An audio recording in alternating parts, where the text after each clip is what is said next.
CPM Congress যে কোনো party আছে তার বাড়িতে যান। অহংকার করার দরকার নেই, ধমকানোর দরকার নেই।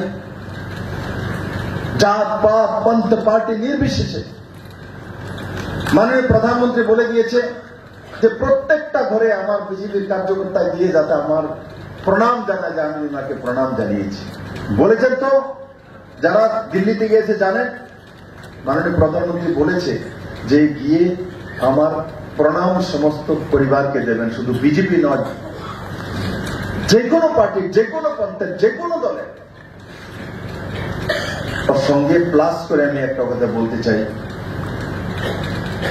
তার সঙ্গে সঙ্গে বলবেন যে আপনাদের বিপ্লব প্রার্থী হয়েছে, উনিও আমাদেরকে বলেছেন আপনি সিপিএম কংগ্রেস যাই করুন আমাদের তার মতো কোনো আপত্তি নেই, করজোড়ে। দাদা বলেছে দাদাকে আশীর্বাদটা আপনার লাগবে, আপনার স্নেহ ভালোবাসাটা দাদা চায়। এতটা বলে আসুন, দেখবেন ইভিএম মেশিনের চেহারা কি হয়ে যাবে।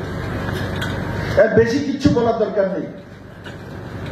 মানুষ বিপ্লব দেবের কাজের মূল্যায়ন করবে। এবার আমিও চাই যে আমি যে কাজগুলো করেছি ত্রিপুরার মানুষ তার মধ্যে মোহর লাগায় কিনা না লাগায়। মাননীয় প্রধানমন্ত্রীর উপর তো সবাই মোহর লাগাবে। মোদী তো সবার হৃদয়ে রয়েছে, শুধু আমাদের ভারতবর্ষ নয় পুরো দুনিয়ার মানুষের হৃদয়ে মোদীজি রয়েছে। সংগঠনে যে কাজটা করেছি আর সরকারে যে কাজটা করেছি, আর তারপর সর্বোপরি মাননীয় প্রধানমন্ত্রীজির সর্বব্যাপী কাজ, কাজের নিরিখে মানুষের কাছ থেকে আশীর্বাদ চাওয়া উচিত। কাজের নিরিখে মানুষের কাছে যাওয়া উচিত। আজকে যদি এই হলঘরের মধ্যে আমি বলি যে মাননীয় প্রধানমন্ত্রীর কোন কাজটা সবচেয়ে বেশি ভালো লাগে,